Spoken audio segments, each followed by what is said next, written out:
बोलो सतगुरुदेव की जय।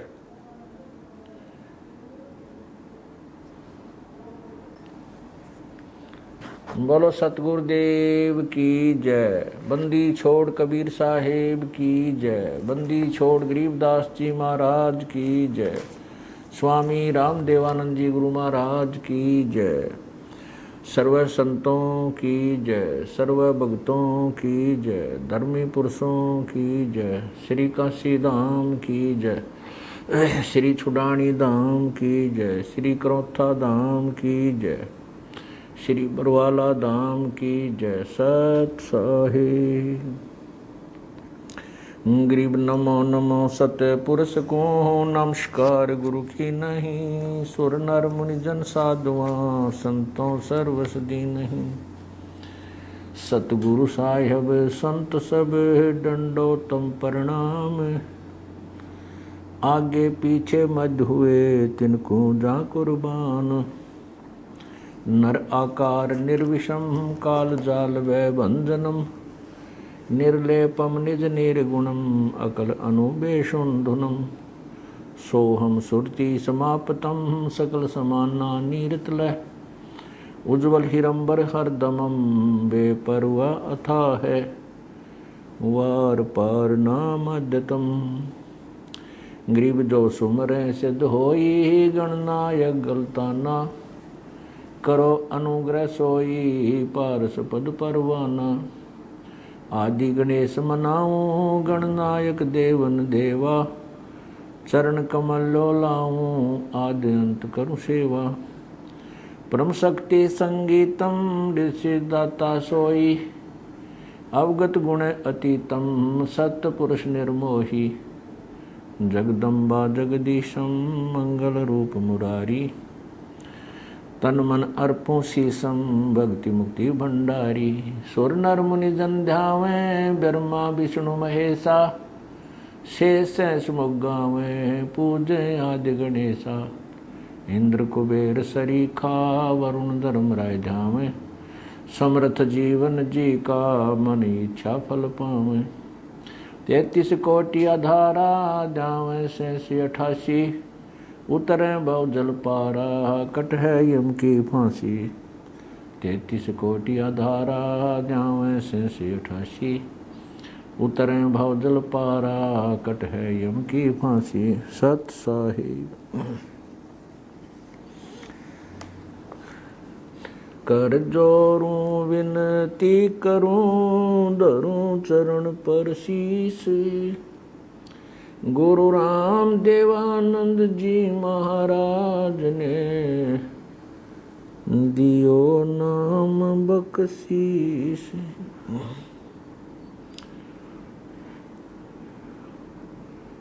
अवगुण किए तो बहुत किए करत न मानी और। बावे बंदा बख्श दियो बावे गर्दन उतार।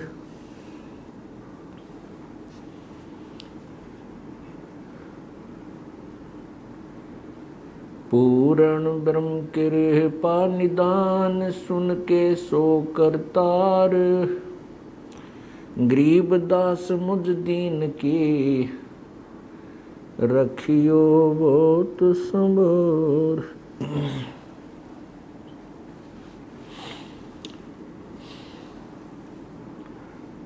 आज आपके समक्ष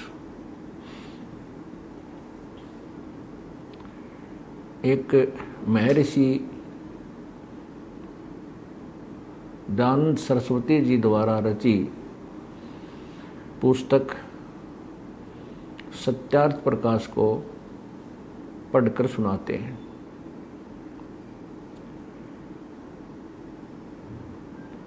स्वामी दयानंद जी आर्य समाज के प्रवर्तक हैं और आर्य समाज के श्रद्धालु सत्यार्थ प्रकाश को अद्वितीय ज्ञान युक्त पुस्तक मानते हैं और उनका ये भी कहना है कि सत्यार्थ प्रकाश नामक पुस्तक ये आर्य समाज की रीढ़ की हड्डी है। अर्थात उनका कहना है कि सत्यार्थ प्रकाश में जो भी ज्ञान लिखा है वो सर्वधार्य है, जिसका आर्य समाज को पालन करना चाहिए। अब सबसे पहले सत्यार्थ प्रकाश के समोल्लास संख्या 4 में आपको स्वामी दयानंद जी का ज्ञान, उनका आदेश जो आर्य समाज वर्ग को, समुदाय को पालन करना होता है चाहिए, वो पढ़कर सुनाते हैं। देखिएगा,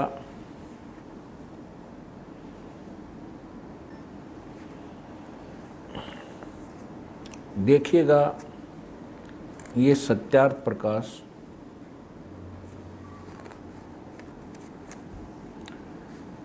जो स्वामी दयानंद जी द्वारा लिखा गया है।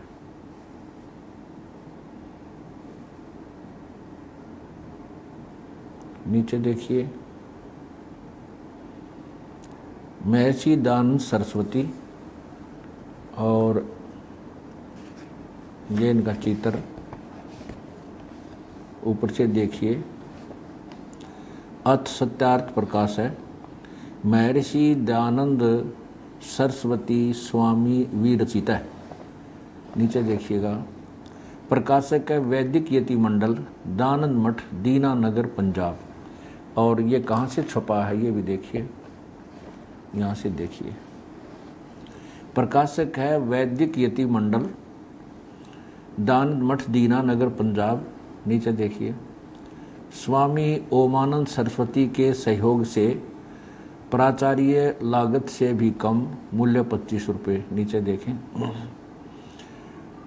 ये है, नीचे देखें, आचार्य प्रिंटिंग प्रेस, मुद्रक हैं आचार्य प्रिंटिंग प्रेस, दयानंद मठ, गोहाना मार्ग, रोहतक।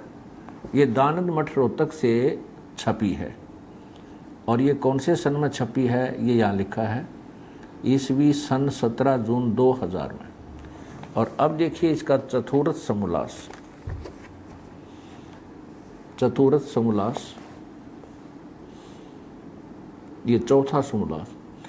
इसमें विवाह के विषय में स्वामी जी ने कहा है, नीचे देखिएगा, जो कन्या माता के कुल की 6 पीढ़ियों में न हो और पिता के गोत्र की न हो, उस कन्या से विवाह करना उचित है।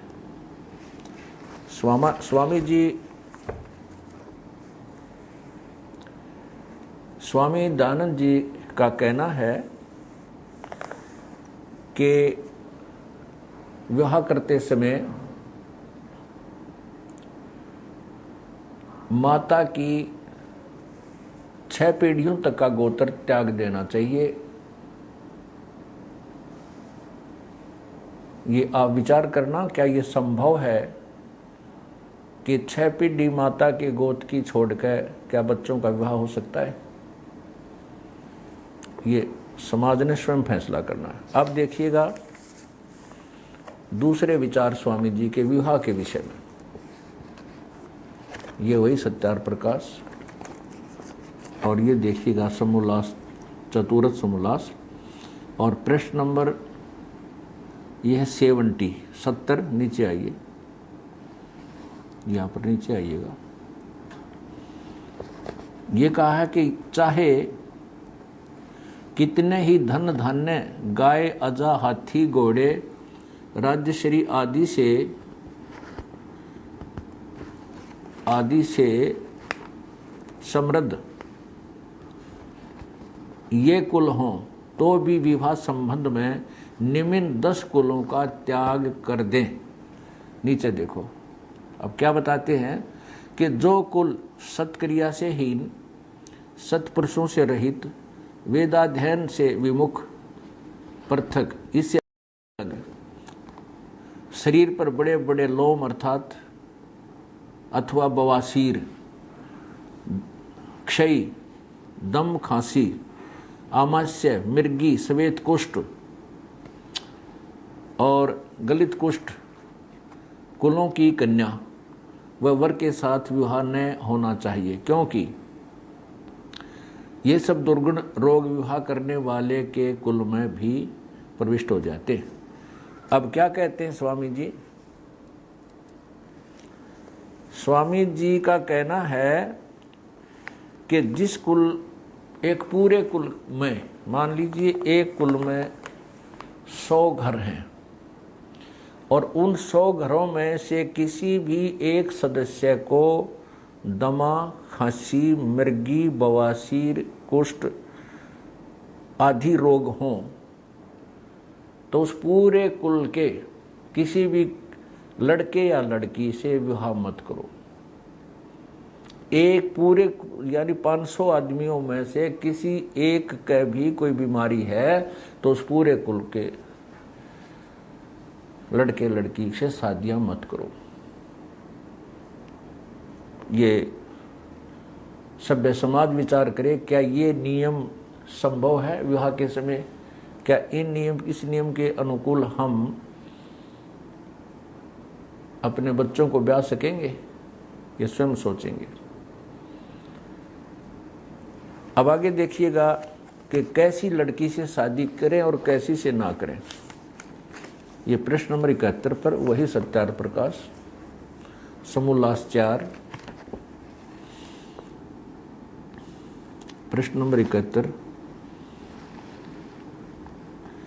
जो लड़की न पीले वर्ण वाली न अधिकांगी अर्थात पुरुष से लंबी चौड़ी, अधिक बल वाली, घनी तगड़ी और रोग युक्त, न लोम रहित न बहुत लोम वाली, बड़े बाल भी ना हो और बाल बिल्कुल बाल ना हो या बहुत बाल हो, उनसे भी नहीं करनी। न बकवाद करने वाली और न भूरे नेत्र वाली। भूरे नेत्र वाली से भी, देखिएगा ये लिखा, भूरे नेत्र वाली, इनसे शादी नहीं करनी चाहिए। कैरी आँखें वाली हो तो नहीं शादी करनी चाहिए। फिर क्या लिखा है कि जिनके नाम गंगा, जमुना यानी सरस्वती आदि नदी नाम वाली, जिसके नदियों के ऊपर नाम हो, जैसे गंगा, जमुना स्वामी जी ने लिखा है, तो उसमें सरस्वती, कावेरी आदि भी आ गई। इन नामों वाली लड़की से ब्याह नहीं करना चाहिए। नीचे देखो, हिमालय, पार्वती आदि, यहाँ लिख रहा है पर्वत, विंध्या यानी पर्वत नाम वालियों से नहीं करे। विंध्या, हिमालय, पार्वती आदि भी नाम हो तो विवाह नहीं करना चाहिए। आगे देखिएगा, काली, चंडी नाम वाली कन्या के साथ विवाह नहीं करना चाहिए। आज नीचे देखो, फिर कैसी से करना चाहिए? जिसके सरल सूधे अंग हों, वृद्ध न हो, जिसका नाम सुंदर हो अर्थात यशोदा, सुखदा आदि, हंस और अथनी के तुल्य चाल हो, सूक्ष्म लोम, केश और दांत युक्त हो और जिसके सब अंग कोमल हों, वैसी स्त्री के साथ विवाह करना चाहिए। स्वामी जी का कहने का उद्देश्य है कि जिन लड़कियों का नाम गंगा, जमुना, सरस्वती, कावेरी आदि नदियों पर नाम हो और पर्वत के ऊपर नाम हो, जैसे पार्वती, विंध्या, हिमालय और काली, ऐसे नाम वाली लड़कियों से विवाह नहीं करना चाहिए। फिर कैसी से करना चाहिए कि यशोदा, सुखदा आदि नाम हो, हंस और अथनी जैसी उसकी चाल हो, उस ऐसी लड़की से विवाह करना चाहिए। अब स्वामी जी बताते हैं कि विवाह का समय कैसा हो, किस उम्र में ब्याह करना चाहिए बच्चों का। अभी तुरंत ही स्वामी जी ने लिखा है कि 16 वर्ष की स्त्री और 25 वर्ष का पुरुष, ये विवाह का समय तो निकृष्ट है, घटिया है। फिर स्वामी जी ने लिखा है कि 25 वर्ष से लेकर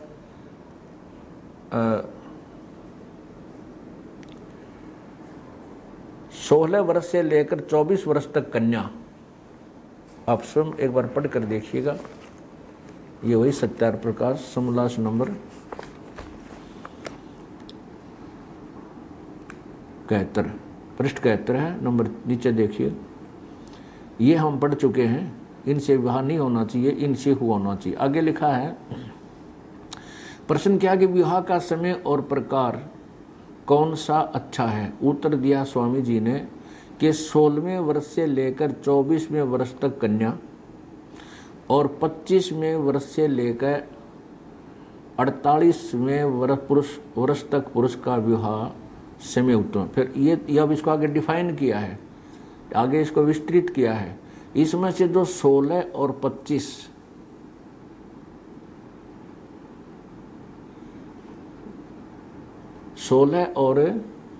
इसमें से 16 और 25 में विवाह करे तो निकृष्ट है। यानी 16 वर्ष का पुरुष और 16 वर्ष की कन्या, ये देखिएगा, इसमें 16 और 25 यानी 16 वर्ष का पुरुष और 16 वर्ष की कन्या और 25 वर्ष का पुरुष का विवाह तो निकृष्ट है। 18-20 की स्त्री और 30, 35 व 40 वर्ष के पुरुष का विवाह मध्यम है, काम और शपथ किया स्वामी जी ने कि 24 वर्ष की स्त्री और 48 वर्ष के पुरुष का विवाह उत्तम है। 24 वर्ष की स्त्री और 48 वर्ष के पुरुष का विवाह उत्तम है। अब देखिएगा, विचार कीजिए, सभ्य समाज, क्या स्वामी दयानंद जी के ये विचार, ये आदेश कभी लागू हुए थे या वर्तमान में हैं? ये क्वाइट इम्पॉसिबल। 24 वर्ष की लड़की और 48 पुरुष के विवाह, उनका विवाह जो समय है, ये तो पिता और पुत्री के तुल्य हो जाता है। आगे देखिएगा, स्वामी जी विधवा विवाह के विरुद्ध थे। उन्होंने कहा कि विधवा का विवाह नहीं होना चाहिए। तो किसी ने पूछा तो विवाह नहीं होना चाहिए तो क्या किया जाए। तो उन्होंने कहा कि विधवा स्त्री या जिसकी पत्नी मर गई वो पुरुष नियोग करे। नियोग के विषय में स्वामी जी का कहना है कि स्त्री पुरुष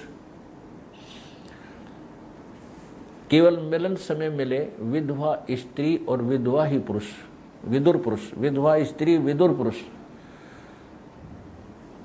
वो केवल विवाह समय मिले, मिलन समय मिले और फिर एक दूसरे से भिन्न रहें। जब स्त्री को गर्भ रह जाए तो वो पुरुष फिर उसे ना मिले।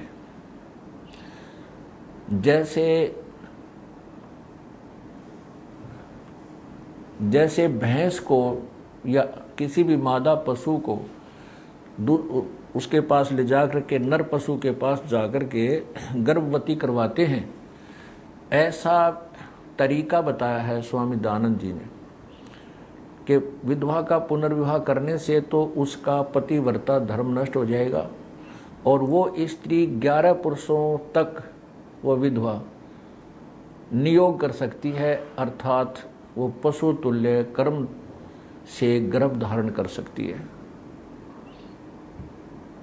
तो उससे उसका पतिव्रता धर्म बचा रहेगा। महर्षि जी के कहने का ये तात्पर्य है। और फिर नियोग अर्थात केवल गर्भ धारण किन किन कुलों में होना चाहिए, उन्होंने लिखा है कि शूद्र तो किसी तरह किसी से भी कर ले, उसको तो कोई प्रतिबंध नहीं है। 3 कुलों में ब्राह्मण, वैश्य और क्षत्रिय, इसके विषय में बताया है कि ब्राह्मणी जो है केवल ब्राह्मण से ही नियोग करे और वैश्य